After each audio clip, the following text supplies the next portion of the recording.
secuencia de interés. O sea, una secuencia puede ser un fragmento de gen, de completo, o varios genes. El día de hoy, bueno, les puse este esquema para recordar en qué se basa la PCR de punto final, y es básicamente en un gradiente de temperaturas. Acuérdense que se usan primers o oligonucleótidos, también se conocen como iniciadores. ¿Alguien recuerda qué era lo de iniciadores? Los primers. Pues era para, Ajá, pero ¿qué son? pues para que se empiece a replicar esa parte del... Acuérdense que básicamente la PCR o la reacción en cadena de la polimerasa se basa en gradientes de temperatura. Primero tiene que subir a 95 grados para que la doble hebra de DNA se desnaturalice. Y una vez que se desnaturaliza, empieza la fase de alineamiento, que es donde los primers se van a pegar. Los primers son secuencias de oligonucleótidos que son complementarios a su secuencia de interés. O sea, ¿qué se refiere a eso? ¿Qué es complementario? Que si uno es adenina, ese va a ser... Entonces, a partir de esto que se pega, que son los primers, es como el target para la DNA polimerasa comenzar a sintetizar de 5' a 3' y de 5' a 3' en la hebra antisentido. Y al final hay un punto de extensión en donde vamos a tener millones de copias de nuestra secuencia de interés o gen de interés. Eso es en cuanto a PCR punto final o PCR convencional. ¿Qué es lo que sucede en la PCR tiempo real o PCR cuantitativa? La Q es de cuantitative, del inglés. En este caso sería PCR cuantitativa o PCR tiempo real. Ese sería el resultado de lo que pudiéramos observar de la PCR punto final en un test de agarosa. O sea, una vez que ustedes corren su protocolo de PCR, solamente obtienen fragmentos de DNA, muchas copias de la secuencia de interés o de gen de interés, sin embargo no lo pueden observar. Para observarlo lo que tendrían que hacer es un test de agarosa, en donde van a poner por qué carga tiene el DNA, ¿se acuerdan? positivo. El DNA tiene carga negativa por los grupos fosfatos. Entonces lo que hace esto se llama electroforesis. Esto como tal es un gel de agarosa, pero se corre en una cámara de electroforesis en donde se ponen dos cargas, la carga positiva y la carga negativa. Entonces el DNA puede migrar, o sea, lo que ven aquí como banditas, literal son fragmentos de DNA. Entonces eso es lo que nos permite ver el punto final, saber si sí o no, por el tamaño en pares de bases, si tenemos nuestro fragmento o nuestro gen de interés. En cambio, en la PCR tiempo real, lo que vamos a ir viendo es, como su nombre lo dice, en tiempo real, la amplificación del gen de interés. Cada una de estas líneas que ustedes ven acá es un gen de interés o una réplica del gen de interés. ¿Y cómo lo vamos a poder observar así? Es con el uso de fluoróforos. De manera general, pues ya vimos hasta ahorita que hay tipos de PCR, la en punto final o la convencional, en donde el termociclador es un aparato muy sencillito, que básicamente se basa en una placa que va a calentar a los tubos a 95 grados, a 75 y a 60, que son las temperaturas de desnaturalización, alineamiento y extensión. Mientras que la PCR cuantitativa va a ocupar un equipo más moderno, que ese sería el ejemplo, en donde va a tener láseres. Los láseres van a ser los que van a excitar a los fluoróforos, y además va a tener un filtro y una cámara donde va a captar la señal de la fluorescencia. Los productos resultantes de la PCR punto final se pueden ocupar para la clonación, para la secuenciación, para la detección de secuencias y para la genotipificación. En cambio, en la PCR cuantitativa o PCR en tiempo real se puede hacer RT-PCR, es decir, hacer una retrotranscripción y posteriormente cuantificarla, que sería RT-qPCR, qPCR, que es la tiempo real, y la que mencioné, la RT-qPCR. ¿Qué se puede hacer en un tiempo real? Podemos ver expresión clínica, diagnóstico molecular, variante en el número de copias y podemos genotipificar también.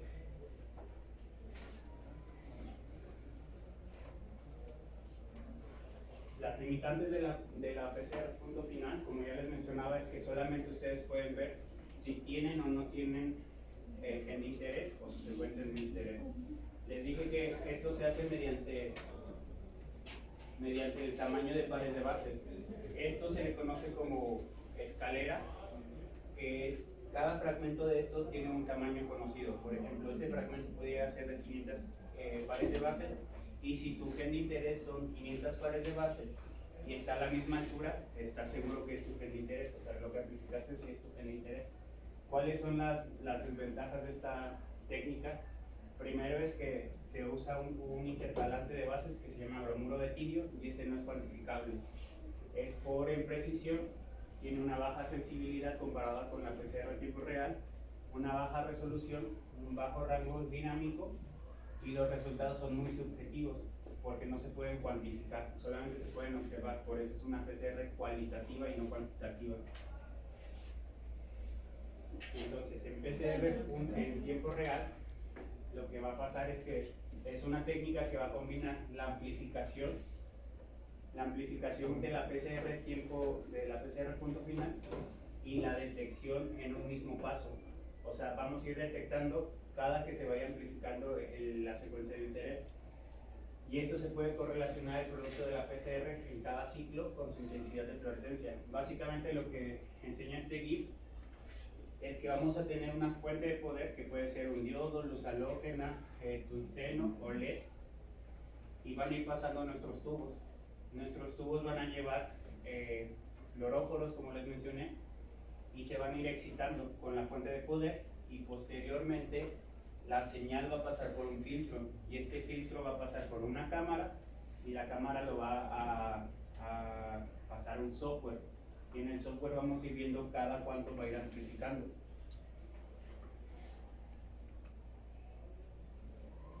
El principio, en pocas palabras, es el que les decía, es el uso de fluoróforos, y vamos a ir viendo cómo van a ir incrementando la fluorescencia. O sea, básicamente lo que mide la PCR en tiempo real es la fluorescencia, y la fluorescencia va a ser igual a la cantidad de amplificación que vamos a tener. ¿Qué es un fluoróforo? Pues son aquellas moléculas que absorben luz a una longitud de onda diferente a la que la van a emitir. Es decir, tienen una longitud de onda de absorción diferente a la longitud de onda de excitación. Aquí van entendiendo algo así, o sea, sí me van entendiendo esto.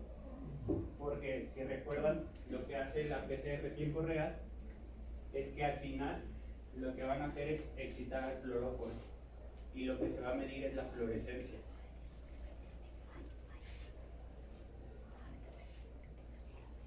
Entonces tiene el principio de la PCR, que es el gradiente de temperaturas, pero en cada ciclo vamos a ir excitando los fluoróforos, que los fluoróforos pueden ser intercalantes de bases o pueden ser pegados a los oligonucleótidos o los primers.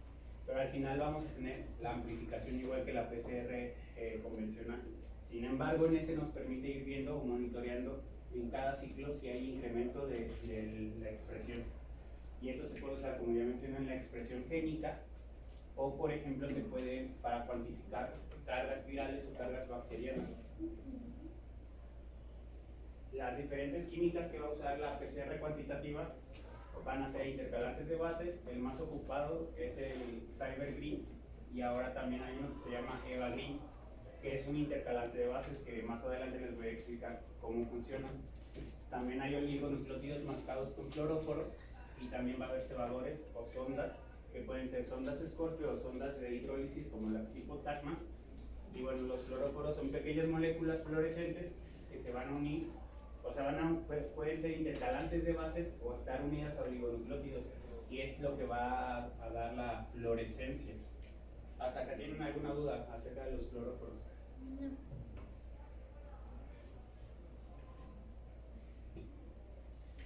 De lo que les expliqué, de lo de que tiene una longitud de onda diferente de excitación y de absorción diferente, ¿sí lo entendieron? ¿No? Ok. No.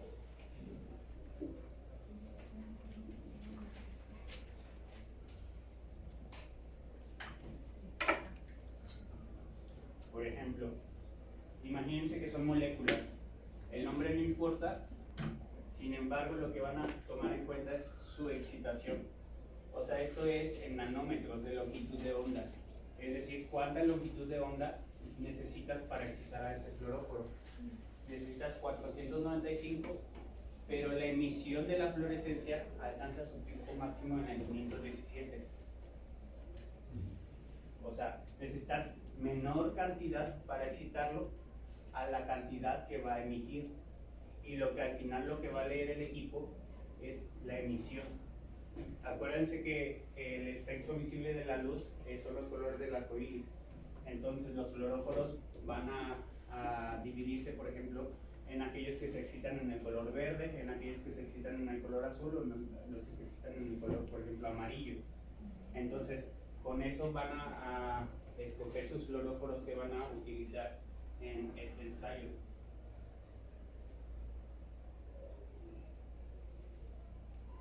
La metodología básicamente es la extracción de ácidos nucleicos. Acuérdense que los ácidos nucleicos se pueden extraer de cualquier tipo de muestra, puede ser de microorganismos como bacterias y virus, o pueden venir de tejidos, o sea, de tejido, por ejemplo, de la médula ósea, puede venir de sangre de ratón, sangre humana, o de tejido como acá les ponen un hígado.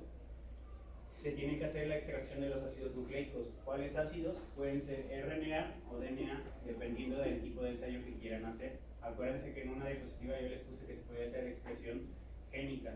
La expresión génica está mediada, ¿o qué es lo que se cuantifica? Ya lo vieron en sus clases. O sea, de los ácidos nucleicos, ¿cuáles son los que les interesaría en una expresión génica? Es un gen en específico. Pero ¿cómo se expresa un gen? ¿En forma de DNA o de RNA? RNA. ¿De qué? RNA. Entonces lo que van a utilizar, por ejemplo, para expresión génica sería RNA y no DNA. Por eso acá es extracción de RNA. La metodología como tal es que tienen que cuantificar su DNA o el RNA y posteriormente hacer un gen de integridad. El gen de integridad solamente buscas ver que tus ácidos nucleicos no estén degradados.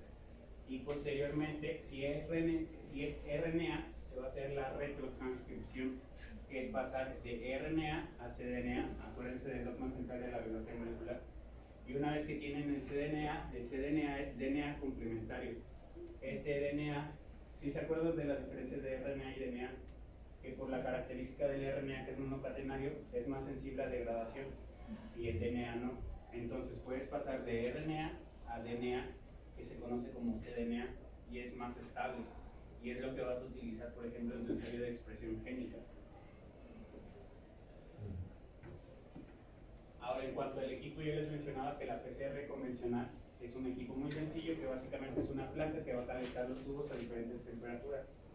En el instrumento para la PCR cuantitativa es un equipo más tecnológico, en donde se necesita una fuente de luz, que es la que va a excitar a los fluoróforos, un sistema de detección de fluorescencia, que es lo que va a captar las señales medidas por fluorescencia, y un software. El software lo que va a hacer es procesar estas fluorescencias y las va a ir graficando en una escala logarítmica.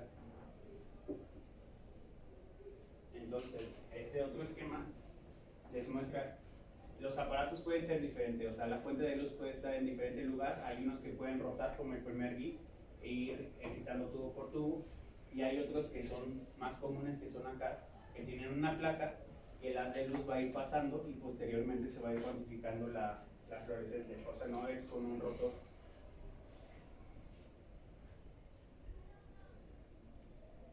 Este es otro ejemplo de otro termociclador, en donde ustedes lo que van a hacer es meter los tubos, y se dan cuenta que hay un rotor. Acá está la fuente de luz, que es como, ese sería el sistema como el que vieron en el GIF, en el primer GIF del que decía PCR tiempo real. Van a tener sus muestras. Acuérdense que las muestras van a ir los fluoróforos. Los fluoróforos van a ser excitados por su fuente de poder, y la fluorescencia va a ser captada por los filtros de detección. Una vez que se capta esta fluorescencia, se pasa al software y es lo que voy a ir graficando.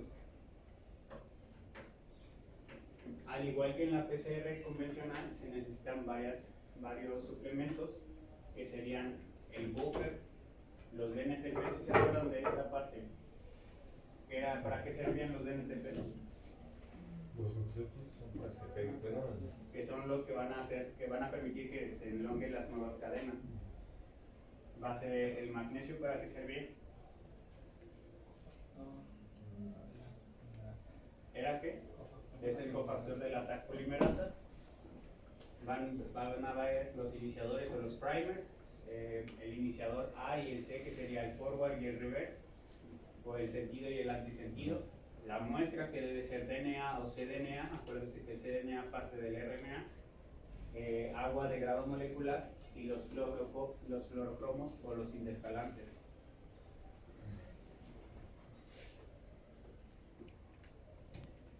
En cuanto a las químicas de detección, el que les mencionaba, el más conocido es el Cybergreen. Esta molécula es una molécula de muchos anillos que se intercala a la molécula de doble hélice. O sea, por sí sola esta molécula tiene fluorescencia, pero una vez que se intercala a la molécula de doble hélice, va a tener mayor fluorescencia por un fenómeno que se llama fenómeno de resonancia de excitación o transferencia de Fred. ¿Qué es la transferencia de Fred? Este fenómeno es un fenómeno físico-químico en el cual, cuando la molécula está solita, tiene una fluorescencia de una cierta longitud de onda, pero cuando está cerca de otra molécula tiene una mayor cantidad de fluorescencia. Entonces Cybergreen únicamente va a florecer cuando va a haber cadenas de doble hélice del DNA. ¿En qué momento de la PCR vamos a tener cadenas de doble hélice? En el de extensión y en el producto final. ¿Sí se acuerdan de la primera curva que les puse? Que era desnaturalización, alineamiento y extensión. Entonces, en el ciclo de extensión es cuando el Cybergreen se puede unir a las cadenas nuevas, a las cadenas que se están sintetizando a partir de la PCR. Y el producto final, que sería cuando termina la reacción. Cybergreen va a absorber a 498 nanómetros y va a emitir a 522 nanómetros. Es decir, el filtro lo que debe de leer va a ser a esta longitud de onda, 522 nanómetros. Entre más intensidad de fluorescencia, va a ser sinónimo de que vamos a tener mayor cantidad de DNA. Esto es así para todas las PCRs cuantitativas o PCRs tiempo real. Entonces, si lo viéramos esquemáticamente, tenemos así al Cybergreen en el mix o en el cóctel que se va a meter a la PCR, y una vez que están las cadenas de bicatenarias, acuérdense que eso sucede en el paso de extensión. Entonces lo que hace Cybergreen es que va intercalando dentro de las cadenas de doble hélice. Y en este punto es cuando se va a leer la fluorescencia. Se va a leer, primero se va a excitar al fluoróforo, que en este caso es Cybergreen, y después se va a leer. ¿Cuáles son las ventajas y las desventajas del uso de Cybergreen? Es el fluoróforo o el intercalante fluorescente más barato que van a encontrar en el mercado.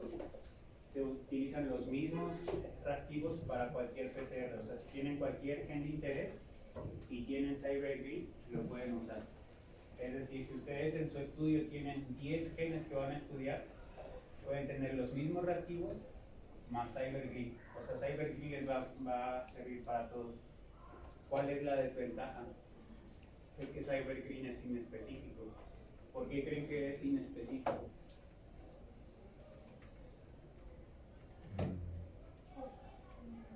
No va a un gen determinado. No va a un gen determinado, solamente va a cadenas bicatenarias. O sea, Cybergreen lo que va a hacer es florecer más cuando se pega a cadenas de doble hélice. O sea, él no discrimina si es tu gen de interés o se está amplificando algo inespecífico. O si en realidad tú diseñaste mal tus primers y no se están pegando a tu gen y se están pegando a otro gen, Cybergreen solamente te va a decir fluorescencia. Y fluorescencia en tiempo real es sinónimo a cantidad de DNA. Entonces, por eso es inespecífico. La especificidad viene dada solamente por los primers, pero ustedes puede que diseñen mal sus primers y se peguen a una secuencia que no es. Y se necesita realizar una curva de disociación. La curva de disociación es esta curva, en donde uno de los parámetros para la PCR en tiempo real es que tengan la misma curva de disociación tu gen de interés y tu gen constitutivo. Más adelante van a ver el concepto de gen constitutivo. Lo idóneo sería que tengan esta curva. ¿Qué es ¿se acuerdan de la temperatura de fusión? La TM.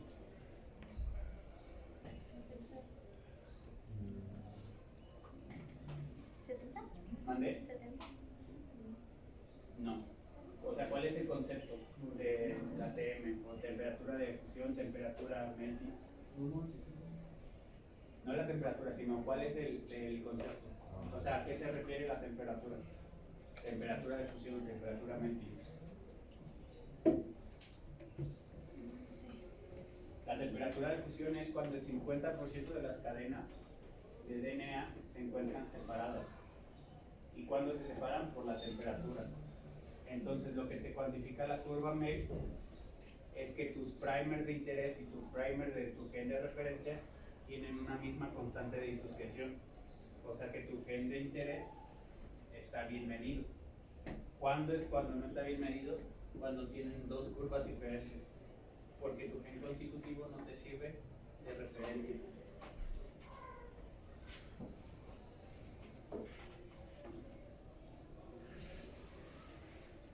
Otro de las químicas de detección ya vimos primero Cyber Green y el otro serían las sondas de hidrólisis o sondas tipo Tachman.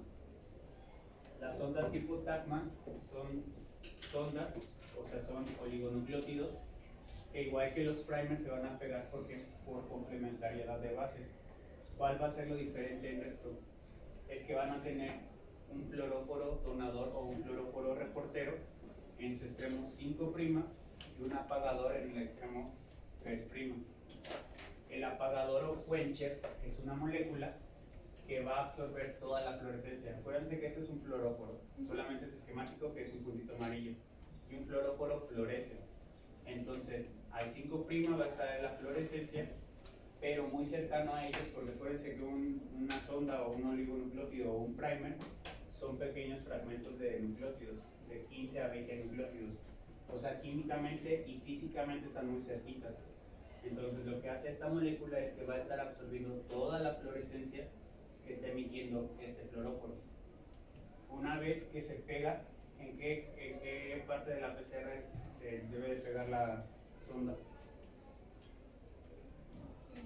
Es igual que un primer.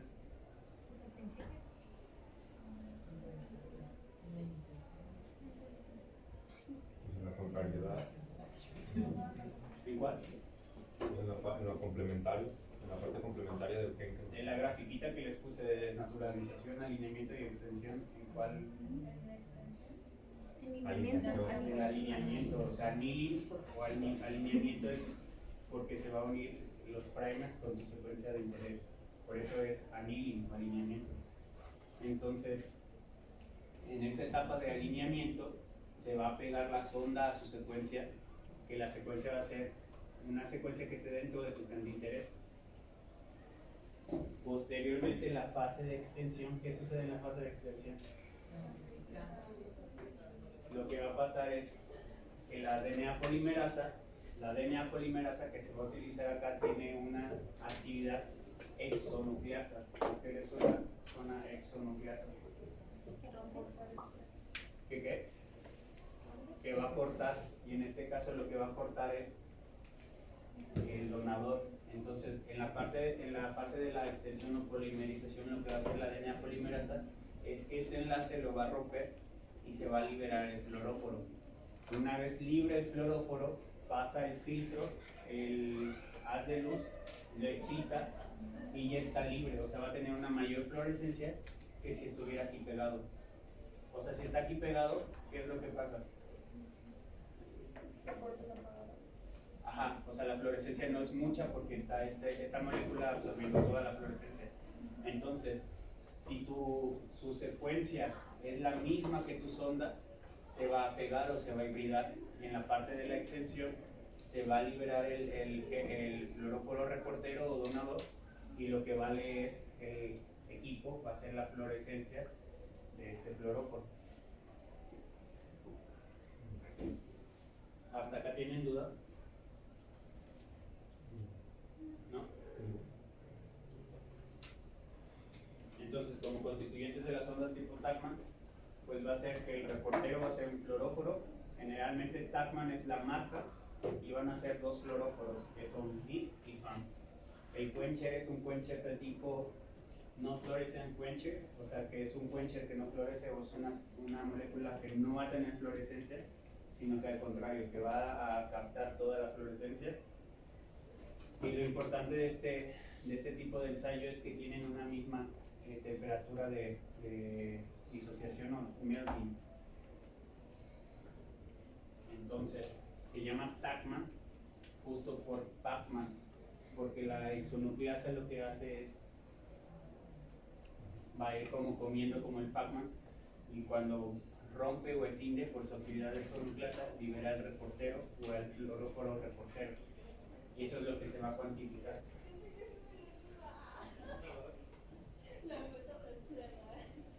¿Cuáles son las ventajas y las desventajas de estos ensayos? Las desventajas es que son más caras que el CyberGreen. El CyberGreen, acuérdense que les sirve para cualquier ensayo. O sea, ustedes pueden tener su reactivo CyberGreen y lo pueden usar hasta 5000 reacciones si les alcanza. En cambio, las ondas tipo Tacman, no. Que es una otra desventaja y a la vez es una ventaja, es que son específicas de tu gen de interés. Acuérdense que una sonda como tal es un primer que se va a pegar solamente a tu gen de interés. O sea, si tú tienes una sonda para el gen A, esta sonda no se va a pegar al gen B. ¿Por qué? Porque es específica. Entonces la secuencia del A no va a ser la misma que la secuencia del B. La especificidad viene dada por los primers y por la sonda y no necesita una curva de disociación a comparación del CyberGreen.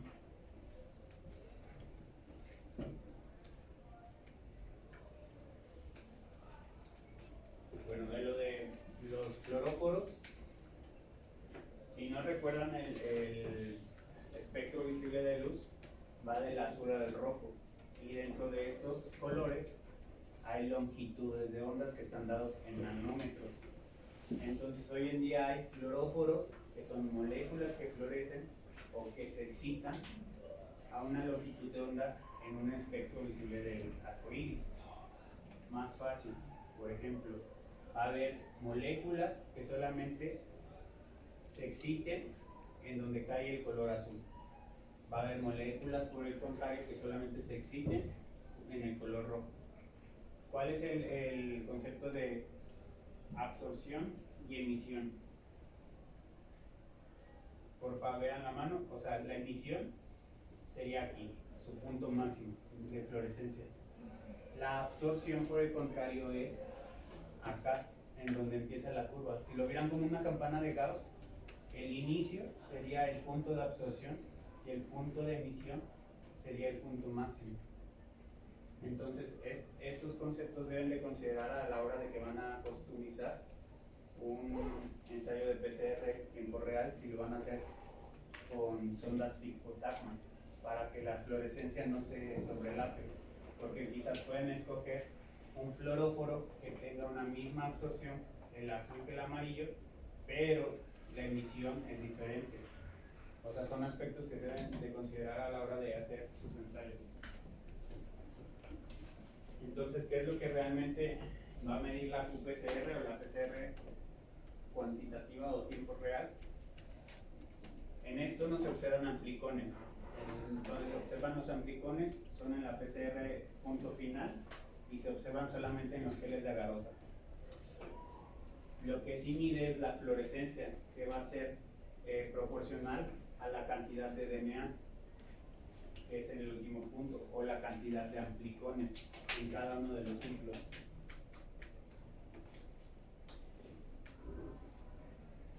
Entonces, ¿cómo se vería una curva teórica de la fluorescencia? Esa sería la curva teórica, o sea, de que es una reacción logarítmica o exponencial. Logarítmica porque en cada ciclo, acuérdense que cada ciclo es desnaturalización, alineamiento y extensión. O sea, en cada ciclo la concentración de DNA se iría duplicando hasta formar una curva exponencial. ¿Sí ubican lo de curva exponencial y logarítmico, verdad? Lo que realmente vemos en en el software es una curva así, en donde la reacción llega a un punto máximo, que se le conoce como reacción, como punto de meseta o plateo, en donde aquí en esta parte ya se acabaron todos los componentes de la PCR. ¿Cuáles eran los componentes de la PCR? Principalmente los nucleótidos, porque si ya no tienes nucleótidos, ya no puede haber más amplificación. Entonces aquí llega a su punto máximo. O sea, ya no va a haber nuevos amplicones. Y cada uno de estos puntos que ven acá es un ciclo. O sea, en esta parte el equipo hizo una lectura que es proporcional a que en esta parte el equipo excitó y leyó. Y cada uno de estos puntos que va a ir graficando es un ciclo. Por eso en el eje de las X vienen 40 ciclos y en el eje de la Y lo que grafica es la fluorescencia.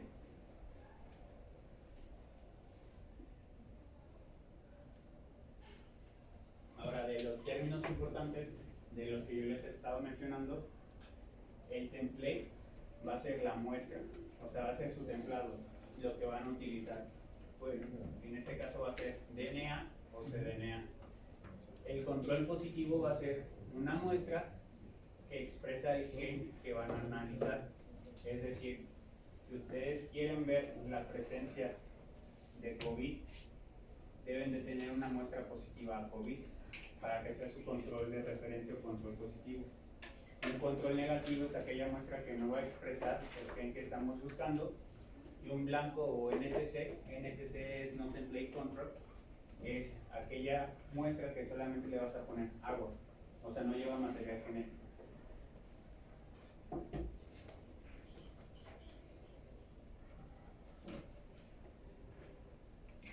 Otro de los términos sería estándar, que son las entidades diluidas y de concentración conocida utilizadas para la construcción de curvas estándar, que es algo que vamos a ver adelante, de que es la cuantificación absoluta para calcular una eficiencia de la reacción. La eficiencia es la capacidad del sistema de duplicar la cantidad de productos de PCR en cada ciclo. Es decir, lo que les he estado enseñando de que cada que grafica, eso sería lo relacional a la eficiencia de la reacción. Y el threshold o el umbral está relacionado a una medida que se conoce como CT, que es de Cycle Threshold, CP, que es Cycle Point, y CQ, que es Cycle Quantitative. Que al final es en el momento en que la fluorescencia pasa a un umbral. Threshold es, o sea, la traducción literal es umbral. Entonces ahí viene el número de ciclos en donde la señal de amplificación cruza el umbral de detección. Y esto del umbral de detección lo veríamos así. Básicamente este es un resultado que te arroja el termociclador. Todas las líneas que ven acá es fluorescencia. ¿Por qué no vemos fluorescencia en los primeros ciclos? O sea, de acuerdo a lo que les he estado hablando y lo que ya les enseñó el doctor Jorge de la PCR, ¿por qué creen que hasta el ciclo 16 o 18 todo esto se ve así? Porque es hasta cuando hay suficiente cantidad de... Exactamente. O sea, el equipo va a ver o va a graficar la curva exponencial o logarítmica hasta que ya hay una cantidad considerable de DNA. Entonces, a todo esto se le va a conocer como ruido de fondo. El umbral va a ser esta línea que va a ser en realidad una medida.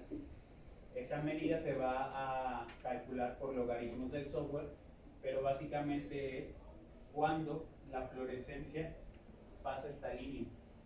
A esto se le conoce como CQ, que es lo que el equipo te va a arrojar la cantidad de CQ. Y el CQ que es, por ejemplo, el CQ de esto sería el 20. ¿Qué quiere decir? Que en el ciclo 20 esto empezó a amplificar. Y esa sería la fase de meseta o plateo, que era la que les decía que es cuando ya se agotaron los componentes, que básicamente serían los DNTPs. O sea, ya no puedes generar más copias porque ya no tienes DNTPs. Entonces, en esa gráfica, vayan viéndolo y yo le voy moviendo. Empezaría la fase inicial o fase lag, en donde no va a haber amplificación, como ya mencionó su compañera, no hay cantidad de DNA suficiente para ir amplificando o para ir graficando. Cuando empiezan a haber suficiente material genético, es cuando empieza a formarse la curva exponencial o logarítmica y posteriormente se van a agotar los reactivos y va a llegar a la fase plateo o fase de meseta. Entonces, en esta gráfica, primero les voy a enseñar acá. Lo que hace una PCR punto final o convencional es llegar a este paso. O sea, amplificar un montón hasta que se agote tus DNTPs y tus reactivos. Eso es lo que hace la punto final. La tiempo real lo que va a ir es ir graficando en cada ciclo realmente cuánto tienes de DNA o cDNA. Por eso es tiempo real. Y en este caso en específico sería un ensayo de expresión génica.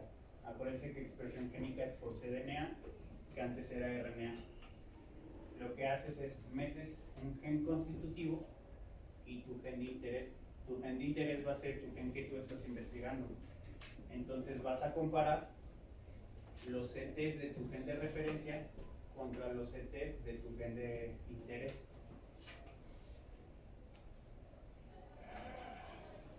Entonces, si tienes un CT bajo, es decir, que empezó a amplificar en el ciclo 10, quiere decir que tienes mayor cantidad de DNA, y si tienes un CT alto, tienes menor cantidad de DNA en comparación a tu gen de referencia.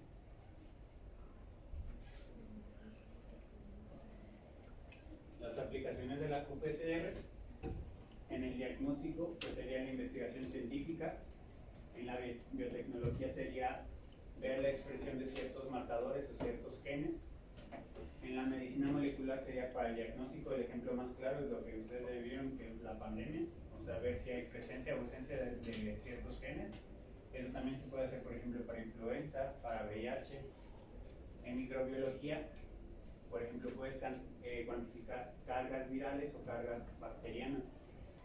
Para seguridad alimentaria es para ver que no haya presencia de ciertos microorganismos que puedan enfermar a los comensales.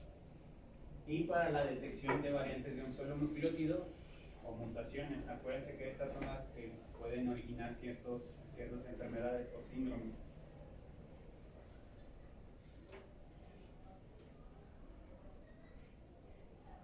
Entonces, de manera general, las ventajas de la PCR cuantitativa es que tiene una alta sensibilidad. Va a detectar hasta una copia de transcrito. Se requiere poca muestra, se requieren nanogramos de cDNA o de RNA. No requiere manipulación post-amplificación como el resultado de la PCR convencional. Es más rápida porque en una sola reacción vas a cuantificar la cantidad de DNA o cDNA y tiene un bajo coeficiente de variación comparado con la PCR punto final.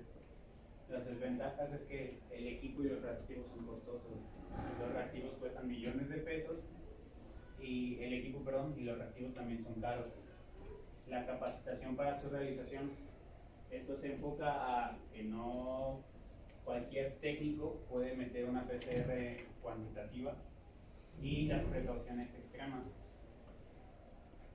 Ahora, en cuanto a las conclusiones y las perspectivas, es que la PCR cuantitativa es una prueba con un inmenso potencial de diagnóstico clínico.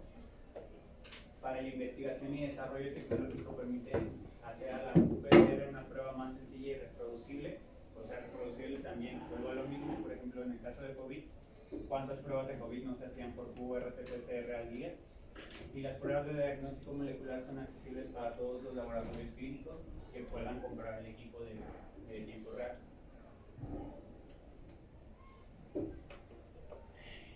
Mediante la qPCR se van a hacer dos cuantificaciones básicamente, es la cuantificación relativa y la cuantificación absoluta. También hay una cuantificación que es cualitativa, que es la genotipificación, que es mediado por sondas de hidrólisis o tipo TACMI. Este es lo que yo les estaba mencionando. Cualitativo, pudiéramos hacer análisis de ME, que son las curvas ME, la discriminación alélica, que es para la genotipificación, y también se pudieran hacer análisis punto final, o sea, en la fase de meseta o fase plateo puedes hacer algún análisis si lo necesitas. En cuanto a lo cuantitativo, o sea, para medir cantidades de gen o expresión de gen, se puede hacer una cuantificación absoluta y una cuantificación relativa. La cuantificación absoluta se va a utilizar, por ejemplo, para conocer cuánta cantidad de virus o cuánta cantidad de bacteria tengo en una muestra, y la relativa va a ser qué tanto se expresa mi gen de interés comparado a un gen de referencia.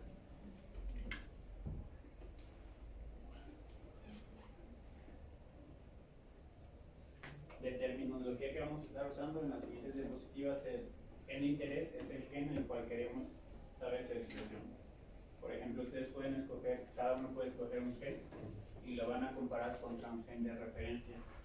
Un gen de referencia va a ser aquel con el que se va a comparar y se le conoce como gen endógeno o exógeno. ¿Cuáles son los genes de referencia? ¿Alguien tiene idea?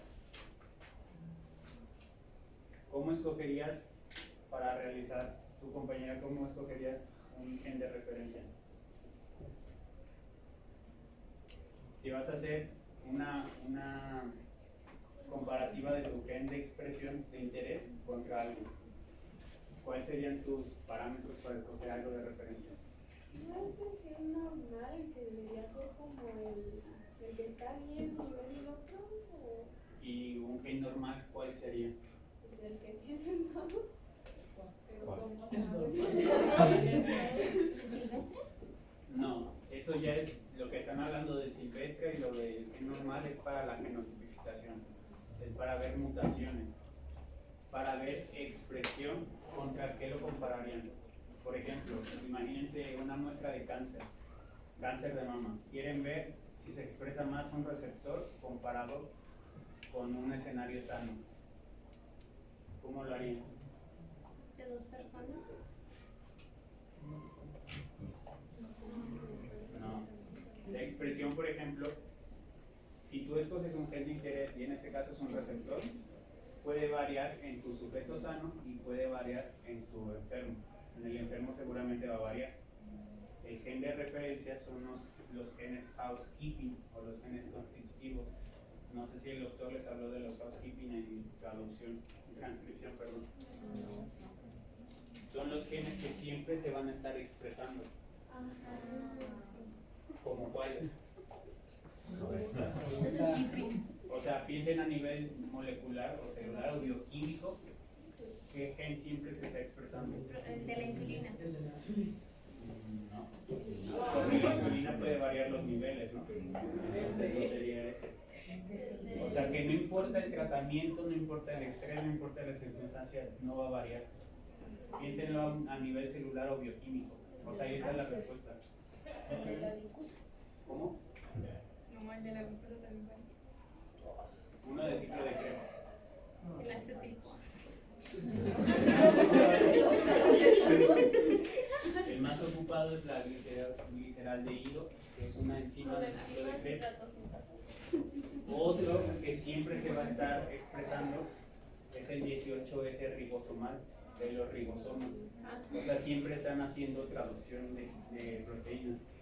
Otro que también siempre se está expresando es las actinas, las alfa-actinas, que forman parte del citoesqueleto de la célula.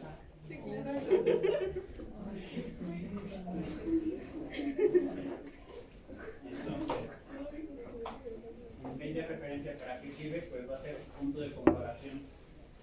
Lo que literal vas a hacer es restar la expresión de tu gen de referencia menos la expresión de tu gen de interés.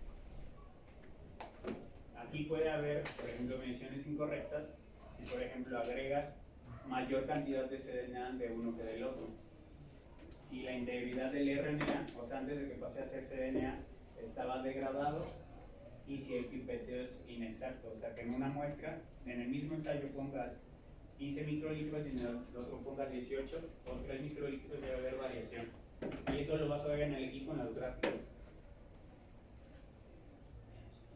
¿Cuáles son las características de los genes de referencia? Lo que yo les estaba diciendo es que es uniforme, es decir, se expresa en ambas muestras.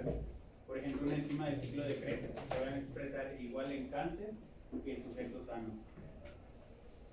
sus eficiencias van a ser similares y no deben variar según el tratamiento. Eso es importante porque, por ejemplo, hay genes de referencia, por ejemplo la alfa-actina, que sí puede variar de acuerdo a un estímulo.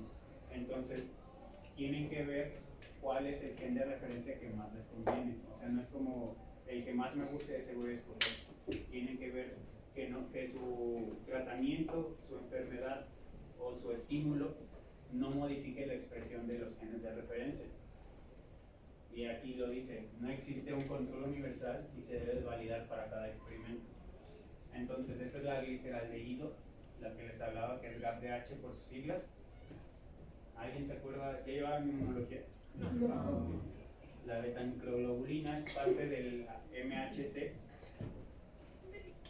La beta-actina forma parte del citoesqueleto y el otro que yo les decía es el 18S del ribosoma. Esos pueden ser genes de referencia. Entonces, lo que necesitan ver es que sea expresión similar entre el interés, o sea, no debe variar más de 10 ciclos. Si se acuerdan de la gráfica esta,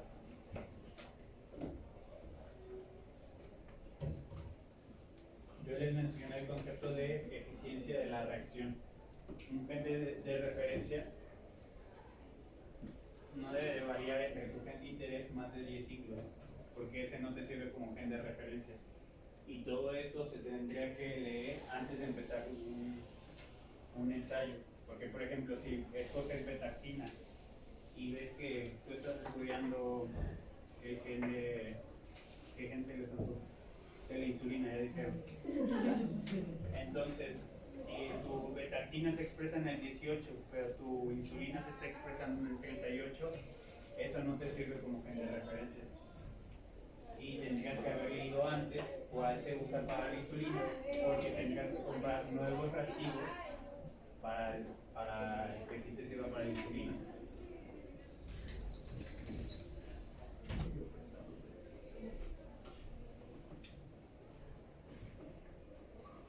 Entonces, este es un gráfico del doctor Jorge, o sea, él lo hizo, en donde él midió el gen de la prolactina y ocupó como gen de referencia a GAPDH. Y ahí les ponen que su delta CT no son más de 10 ciclos. Si el delta CT es más de 10 ciclos, quiere decir que su gen de referencia no les funciona.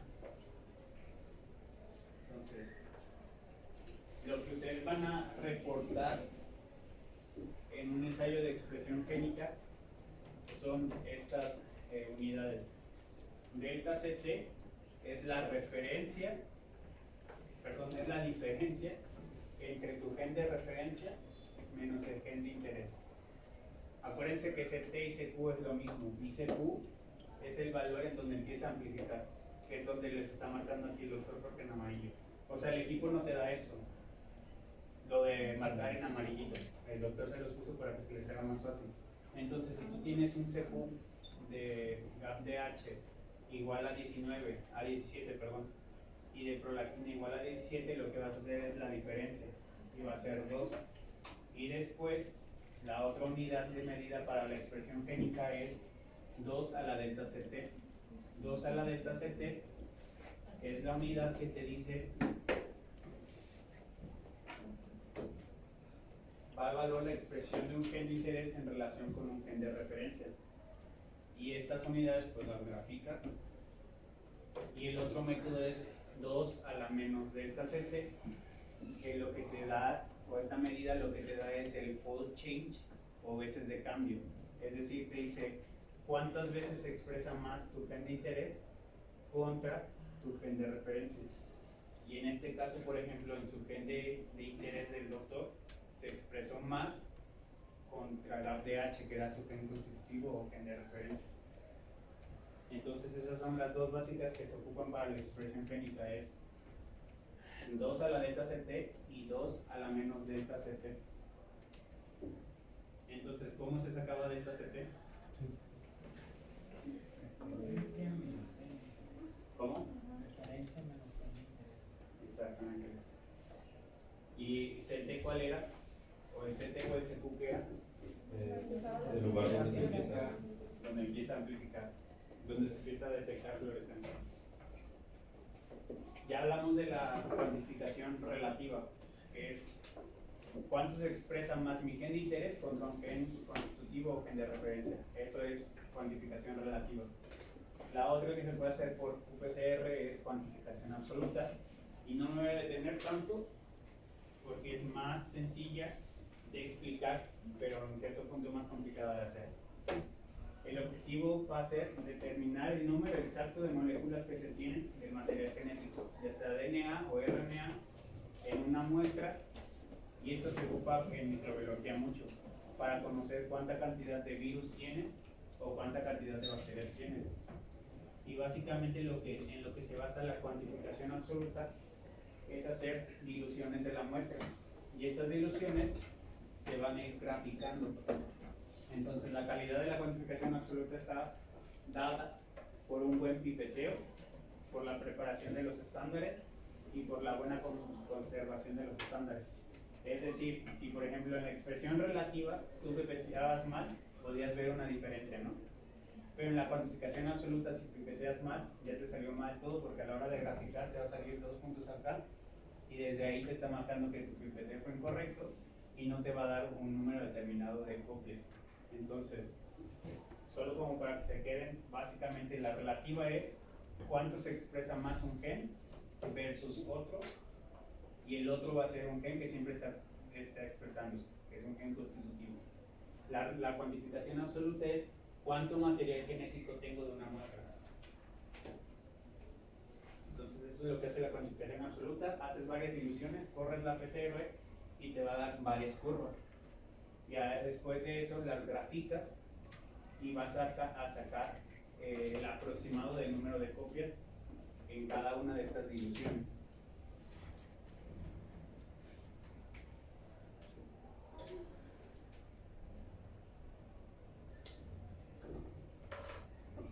Entonces, ¿cuál es una de las ventajas de la detección? Es, por ejemplo, lo que yo les venía mencionando, es la detección temprana de una infección.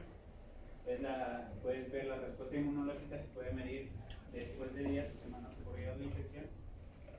Y bueno, eso reduce la ventana de diagnóstico. Es decir, si tú puedes hacer una cuantificación, por ejemplo, para el virus de VIH, para saber qué tanta cantidad de moléculas de virus tienes, y con base en eso, ver cuánta cantidad de tratamiento vas a dar.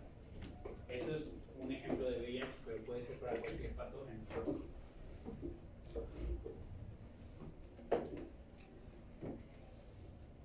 Entonces, como recapitulando, en clínica lo que ustedes pueden usar la PCR cuantitativa es con muestras. Por ejemplo, pueden hacer muestras de sangre, de suero, de plasma, esputo, orina, hisopos, heces, y pueden extraer DNA o RNA. Y mediante la PCR cuantitativa pueden ver la presencia de carga viral o bacteriana, o en clínica, por ejemplo, de cáncer, que es muy ocupado, qué tanto se expresa más un gen en tus enfermos comparado con tus sujetos sanos o clínicamente sanos. El siguiente tema es la genotipificación, que era lo que ustedes venían mencionando de si está el alelo mutado o está el alelo silvestre. La PCR cuantitativa puede hacer esta genotipificación mediante la técnica de discriminación alélica, que es una técnica semi-cualitativa, que era lo que les estaba mencionando en una diapositiva. ¿Para qué nos sirve conocer el genotipo de un individuo? Acuérdense que el genotipo es la información genética que posee un organismo en particular que va a mediar al fenotipo, que es lo que ustedes van a ver. Entonces, por ejemplo, el color de ojos va a estar dado por el genotipo. El color de ojos va a ser el fenotipo. ¿Qué es lo que va a ver la discriminación alélica? Va a ver los que antes se llamaban SNPs o SNPs. Hoy en día la nomenclatura o la terminología correcta es SNV, de Single Nucleotide Variant, SNV. Y acuérdense que es de las mutaciones con mayor frecuencia que pasan en los seres humanos, que es mayor al 1%. Y estos básicamente es el cambio de un nucleótido. Por ejemplo, en esta tienen guanina con citosina, que la hebra de sentido lleva la guanina y la mutación va a cambiar una guanina por una timina. Entonces, muchas enfermedades van a estar mediadas por estos cambios. ¿Cuáles enfermedades? Por ejemplo, la carencia de fenilalanina, la hemofilia A, que es por deficiencia del factor 8. Entonces, un cambio en estos genes va a generar la enfermedad como tal. ¿Qué es lo que hace la discriminación alélica? En este caso vas a tener dos sondas. Una que va a estar marcada con un fluoróforo, que en este caso es B, que va a hibridarse con el alelo silvestre, y otra que va a estar marcada con otro fluoróforo diferente, que en este caso va a ser PAN, y se va a hibridar al alelo mutado. Entonces, si tú tienes en una muestra un individuo que es homocigoto silvestre, ¿cuál de las dos sondas se pegaría? ¿Cuál? La de Big, porque marca el alelo silvestre. Si tuvieras un individuo homocigoto polimórfico, ¿cuál es la que se pegaría?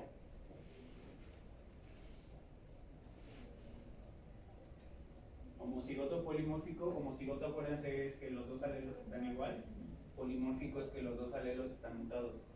Entonces, acuérdense que somos bialélicos, porque tenemos alelos paternos y maternos. Entonces, un organismo o un individuo homocigoto polimórfico únicamente se pegaría a esta, que es la que está marcada con PAN. Y un individuo heterocigoto, ¿cómo es un heterocigoto?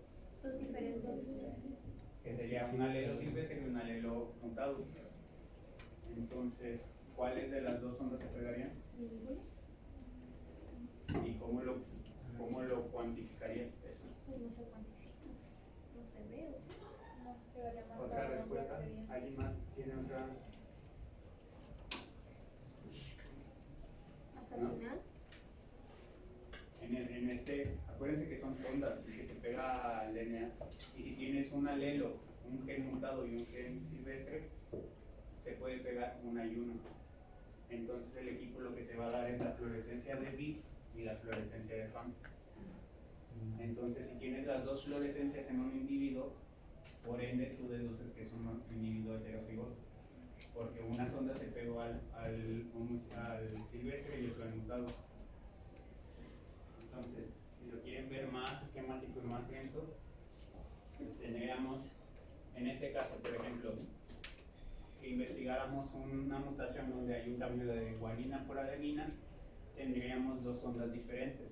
Una sonda que va a marcar al alelo silvestre, que sería guanina, que va a llevar su fluoróforo, que en este caso, si se guían por el color, pues solo es el rojo.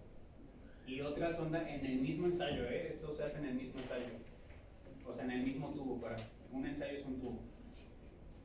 Y otra sonda con otro fluoróforo diferente, en este caso sería azul, que va a marcar a tu alelo mutado.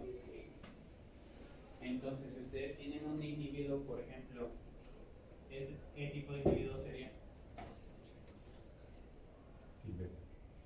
Sería un homocigoto silvestre, porque tienen acá la citosina, que es la complementaria de guanina. Entonces, en la fase de desnaturalización, lo que se acuerdan que se abren las hebras de DNA, entonces esta sonda se pegaría acá, que sería algo así. Entonces pasaría la hibridación, se pegan los NTPs, y en la fase de elongación, la DNA polimerasa, acuérdense que tiene la función exonucleasa, que era lo que venía como lo de Pacman, y lo que va a hacer es que va a cortar el fluoróforo, que en este caso era el fluoróforo rojo. Entonces la fluorescencia que va a leer el equipo va a ser en el espectro de color visible rojo y no en el azul. Entonces al final lo que te da el equipo son estos plots o estas gráficas, en donde, por ejemplo, en este caso el alelo silvestre estaba marcada con VIC. Entonces, aquellos individuos homocigotos silvestres, es decir, que sus alelos son no mutados, únicamente veríamos la amplificación de VIC, porque es la única sonda que se pegó. Para los organismos con individuos heterocigotos, que era lo que yo les preguntaba, vamos a ver dos curvas, la de la amplificación del alelo mutado y la amplificación del alelo silvestre. Y en este último caso, que sería el homocigoto polimórfico, es decir, que ambos alelos o ambos cromosomas tienen la versión mutada del gen, únicamente veríamos la curva que es respectiva a la sonda que marcaba el alelo mutado.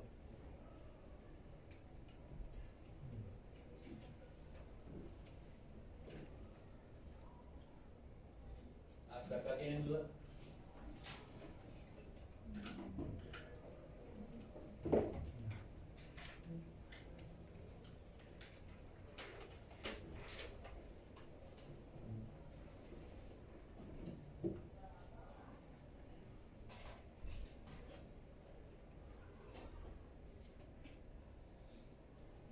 Los microarreglos, la traducción literal del español, lo que va a hacer es, van a tener en una plaquita, ya sea en un vidrio, en una placa de oro o plata, o en algunas membranas sintéticas, van a tener sondas. Acuérdense que las sondas son nucleótidos que se van a hibridar a ciertos genes. Estas sondas son diseñadas, o sea, son customizadas. Tú mandas a diseñar, por ejemplo, quiero analizar tal gen, mandas a pedir esa sonda. Lo que hace un microarreglo es que puedes detectar la expresión de miles de genes en una sola placa. Por ejemplo, si lo quisieran hacer por qPCR o PCR tiempo real, pues si quisieran analizar 200 genes les va a salir muy caro y les costaría un montón de tiempo y un montón de dinero. En cambio, se creó esta tecnología que son los microarreglos, en donde en un solo chip o en un solo arreglo, que sería esto que ven en pantalla, pueden medir la expresión de un montón de genes. O sea, pueden ser más de 200, 300 genes. Y lo que hace es, básicamente, es que en el vidrio hay varias ondas que van a estar marcadas fluorescentemente. Pues Array es un gran número de moléculas de DNA ordenadas sobre un sustrato sólido, de manera que formen una matriz de secuencias de 2 dimensiones. Estos fragmentos de DNA de una sola hebra inmovilizados en el soporte se les denomina a menudo sondas, que es lo que hemos estado viendo. Es decir, en los microarreglos, o en el vidrio, o en el chip. Imagínense un chip de celular, literal, esa conformación que tiene el chip de celular. Si marcaran, o sea, no sé si alcanzan a ver que se ven con puntitos. Y la primera imagen, eso es lo que vamos a detectar en un microarreglo. Cada puntito van a haber sondas. Recuérdense que las ondas son ¿qué? Primers, que son complementarios a un gen de interés. Entonces, básicamente, se los voy a platicar así sencillito para que no se aburran. Es que van a tener en las ondas marcadas con ciertos fluoróforos. Por ejemplo, si ustedes ven en el color naranja, es que pueden tener cierta expresión de ciertos genes. A estos arreglos se les conocen también como paneles de expresión. Ahora, si pusiéramos de ejemplo una patología como otra que no sea cáncer, que se les ocurra, de interés clínico.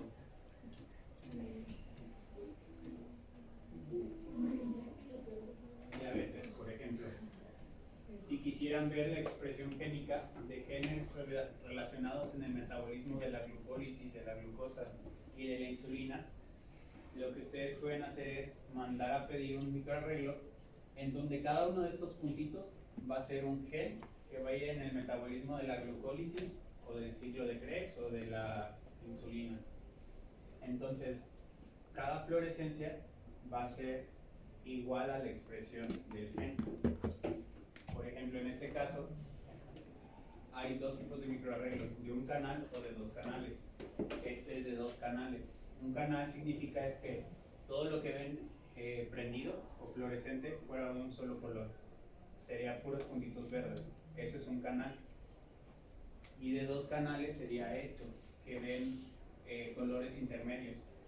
Lo que hace es que vas a tener tu DNA marcado con un fluoróforo y tu DNA de tu enfermo con otro fluoróforo. O sea, vas a tener un fluoróforo verde y un fluoróforo rojo. Y entonces, si solamente ves fluorescencia roja, quiere decir que tu enfermo expresa más que tu sano. Pero si ves un color intermedio, que sería el naranja, quiere decir que no hay diferencia entre tu enfermo y tu sano. O sea, de eso va un microarreglo.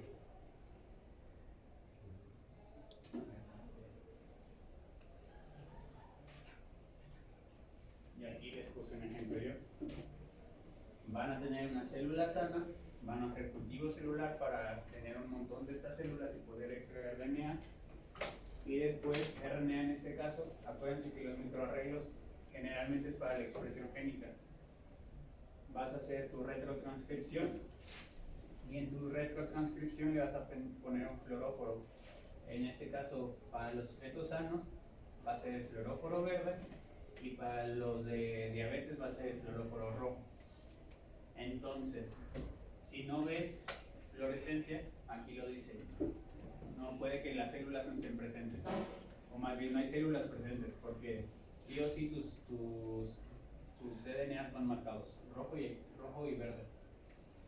Si ves un color intermedio entre el rojo y el verde, que sería el amarillo, es que hay expresión similar de este gen, por ejemplo, que este sea una enzima de un transportador de la glucosa. Quiere decir que tus sujetos con diabetes y tus sujetos clínicamente sanos expresan igual este gen. Pero si vieras un gen que está asociado a la resistencia a la insulina y solamente ves rojo, quiere decir que tus enfermos están expresando más ese gen. Esa es la forma sencillita de que lo entiendan y con lo que se deben de quedar.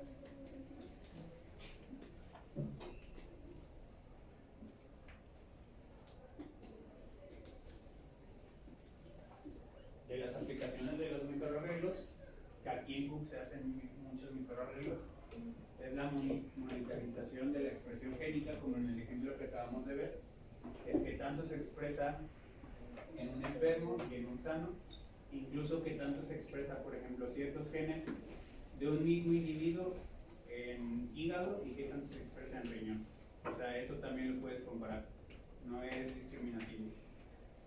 Es un cribado de compuestos activos y de la validación de dianas terapéuticas. ¿Por qué? Porque si tú estás viendo que cierto gen se está expresando más, a partir de eso puedes crear que este gen va a ser diana de tu terapéutica.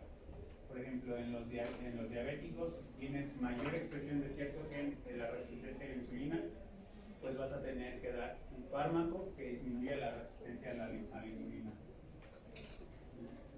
Lo cual va a permitir la medicina personalizada si esto fuera accesible, como hacer microarreglos para todos los pacientes. El diagnóstico molecular y la prognosis de las enfermedades, puedes hacer estudios longitudinales, es decir, o incluso ensayos clínicos en donde tengas tus 2 grupos y los sometas a un tratamiento con un nuevo fármaco, les midas antes de la toma del fármaco su expresión y después de la toma del fármaco la expresión y ves si disminuye o no disminuye por la toma del fármaco. La detección de agentes infecciosos también se puede hacer mediante microarreglos y de investigación en toxicología.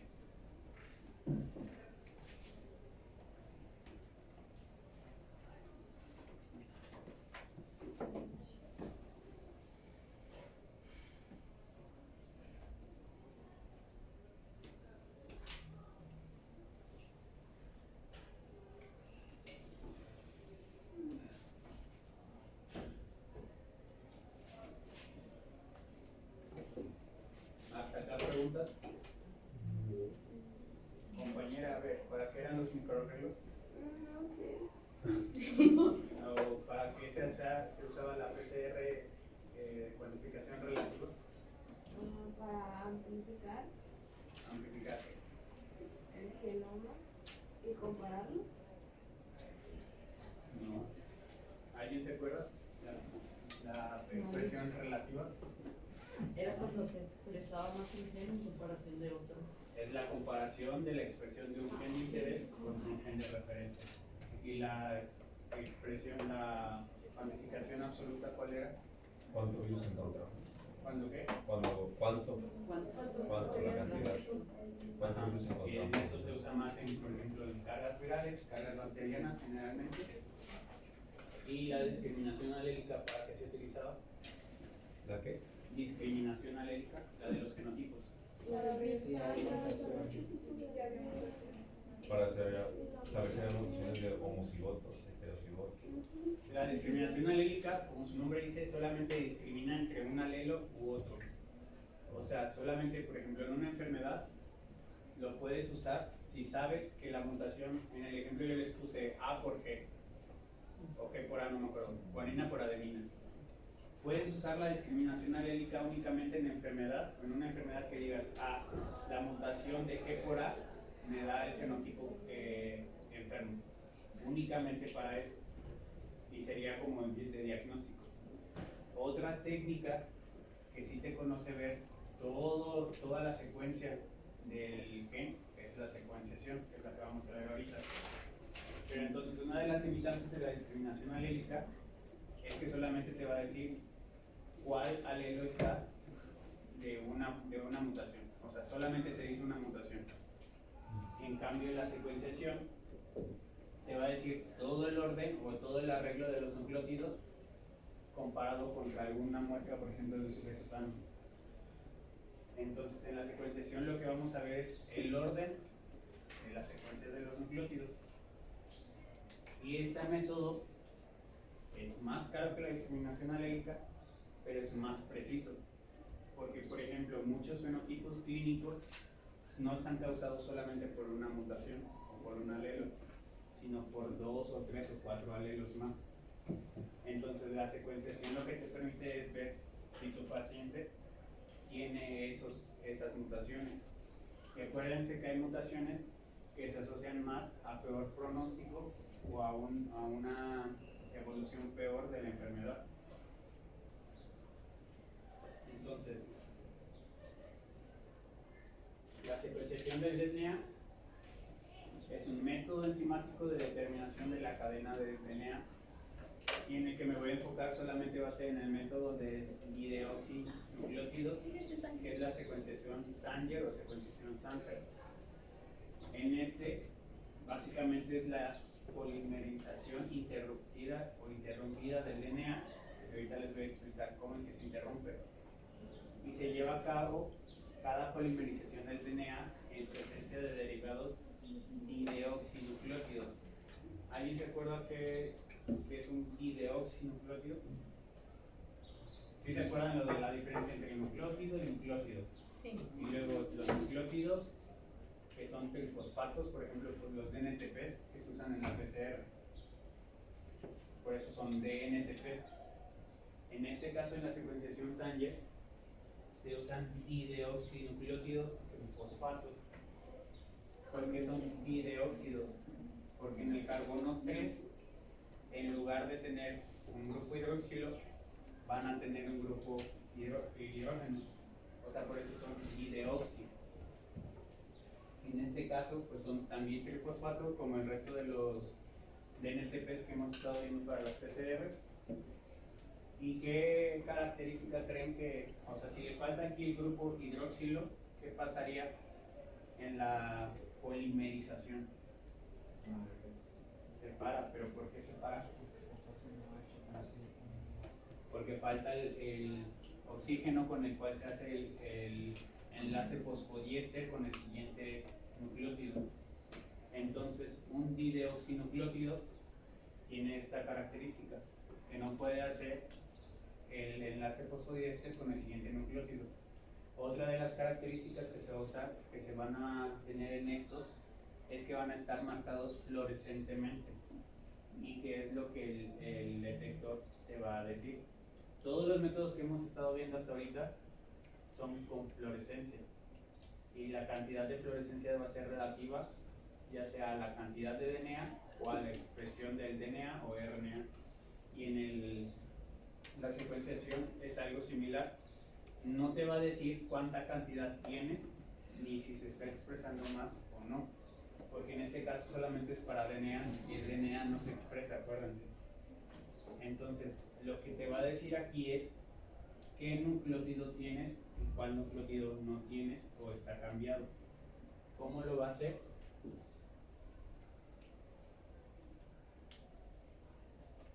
De esta forma. Tú vas a meter dideóxidos nucleótidos de adenina, dideóxidos nucleótidos de timina, de guanina y citosina. Y aparte vas a meter DNTPs normales, que serían estos. Básense con la figura, o sea, los dideóxidos nucleótidos van a tener fluorescencia y los DNTPs no. Entonces, en la reacción de la polimerización de la PCR, porque también se hace con una PCR, lo que van a hacer es que los DNTPs, bueno, se va a pegar el primer para delimitar tu gen de interés y se van a ir pegando los DNTPs del medio, los que tú agregaste. Y cuando llegue un dideóxido nucleótido, que en este caso sería la adenina, o sea, cuando la DNA polimerasa integre esta adenina, que es un dideóxido nucleótido, no se va a poder seguir la polimerización porque no puede crear el siguiente enlace fosfodiéster.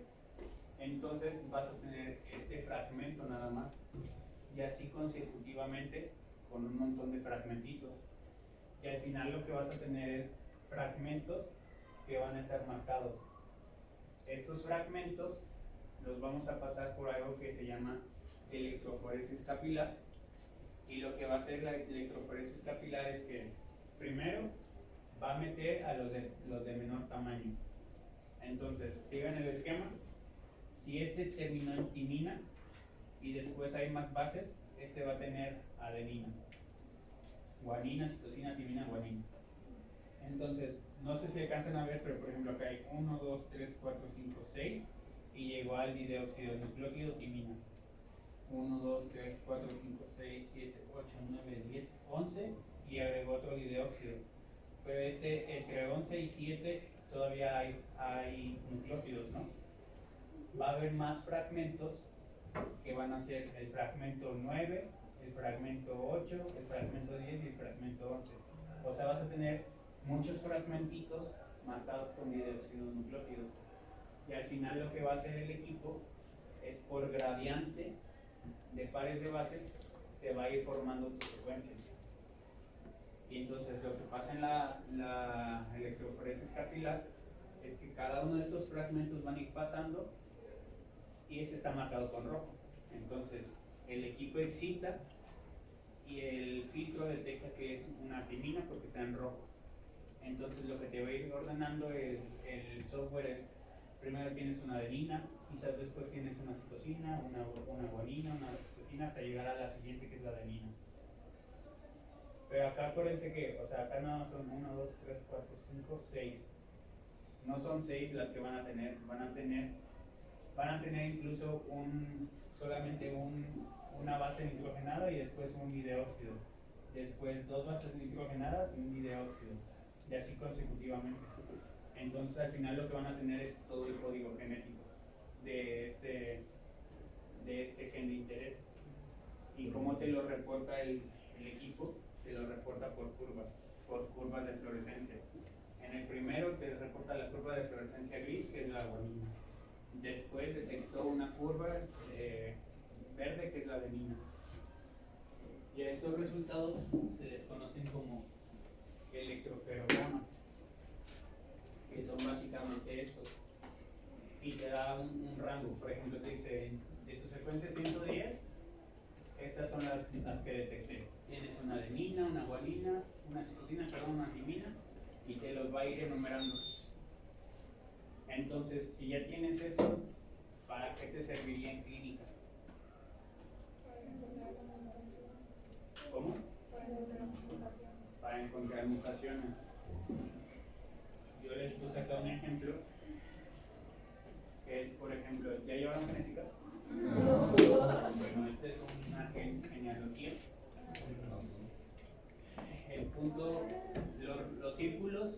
mujeres y los cuadrados son hombres. Entonces, la flechita roja marca el probando, que es el paciente, el que llegó a consulta, el caso problema, por así llamarlo. Entonces, este paciente llegó con una hemofilia severa y querían ver si esta hemofilia estaba mediada por la mutación en el gen F8. F8 es el gen que codifica para el factor de la coagulación 8. Entonces lo que se hace, y chequen esta información, el gen F8 se encuentra en el brazo largo del cromosoma X. Por lo tanto, la donadora sería la madre, por eso tiene un punto rojo. O sea, ella sería la portadora de la enfermedad. Pero como las mujeres tienen 2 cromosomas X, hay una compensación de la ausencia de esta proteína. O sea, a lo mejor un cromosoma X no está sintetizando el factor 8, pero su otro X sí. En cambio, en los hombres, como son XY, pues su único X que tiene lo tiene mal. Entonces, los que sufren la hemofilia, en este caso, va a ser el hombre, el paciente hombre. En ese caso, la 3 sería su hermana, que es portadora también de la mutación. Y bueno, enfocándonos en los electrofluorogramas, a ver rápido, el 1 siempre es para los progenitores, el 2 es para los hijos. Entonces, aquí viene que es el 2, o sea, es del probando, del caso índice o del caso a tratar.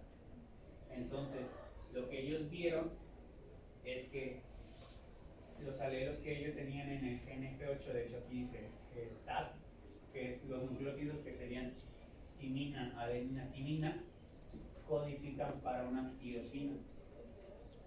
Y la tirosina es el aminoácido que tiene carga negativa comparado con una histidina. La histidina es la que se encuentra en la proteína funcional. Entonces la histidina está codificada por el nucleótido, por el triplete TAT en lugar de TAT. Es decir, solamente un cambio de citosina por timina va a generar la enfermedad. Y lo que ellos hicieron es, agarraron al paciente, le tomaron una muestra de sangre, extrajeron DNA y secuenciaron el gen F8. Y ellos encontraron la mutación TAT, donde va a haber un cambio de histidina por tirosina. ¿Y cómo lo reportan? Pues aquí sí se pueden ver, la timina da una curva roja y este paciente presenta la curva roja, la curva verde de la adenina y nuevamente la curva roja. En cambio el papá, que es el 2-1, si se dan cuenta, acá él tiene 2 curvas rojas y él tiene una curva azul, y la azul es para la citosina. Entonces lo que hicieron, o sea, este es un caso clínico, lo que hicieron es tomar muestra de los progenitores padre, madre y de los hermanos, y se dieron cuenta que, por ejemplo, la madre era la portadora, pero está, a ver, de lo de que les he estado hablando de curvas, ¿qué ven acá ustedes?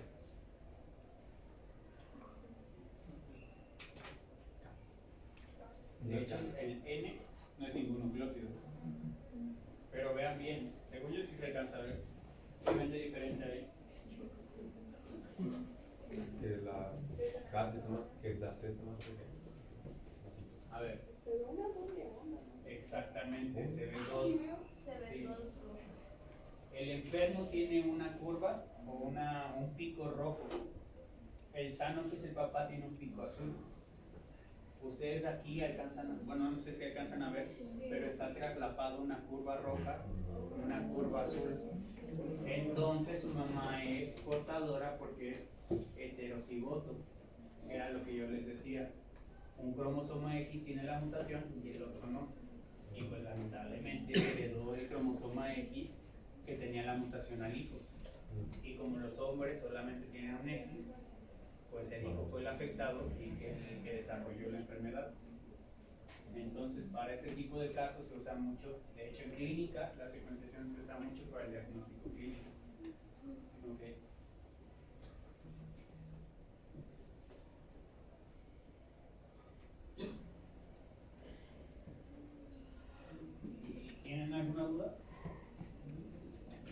entendieron eso de la secuenciación? Pero te va dando nucleótido por nucleótido uno por uno del gen que quieres. Sí, acuérdense que para tú direccionar siempre, cuando vayas a usar una PCR, tú vas a direccionar el gen que quieres con tu diseño de primers. Es decir, si tú vas a estudiar el gen F8, tú vas a mandar a sintetizar primers para el gen F8. Porque acuérdense que los primers son los iniciadores para que se polimerice ese gen o ese fragmento de gen. Siempre les digo fragmento de gen porque no siempre se estudia el gen completo. De hecho, la secuenciación es un método caro y muchas veces no se secuencia todo el gen completo.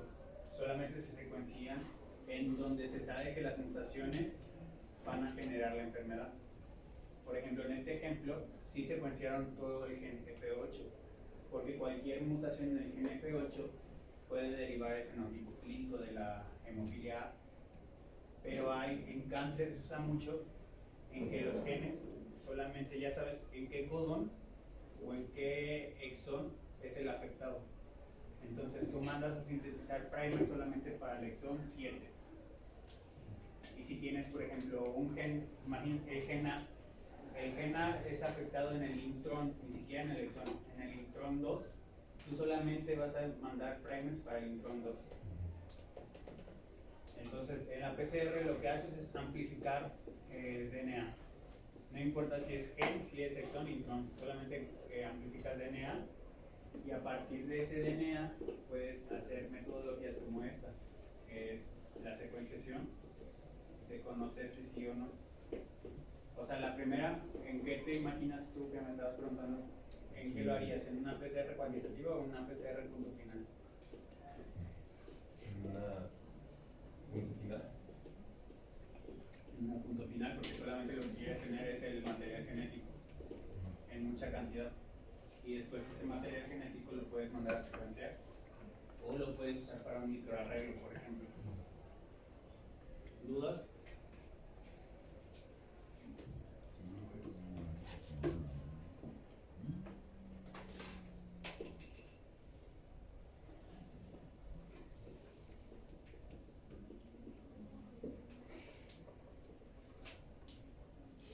De los fluoróforos, ¿les quedó alguna duda? Lo de la longitud de absorción y la longitud de excitación.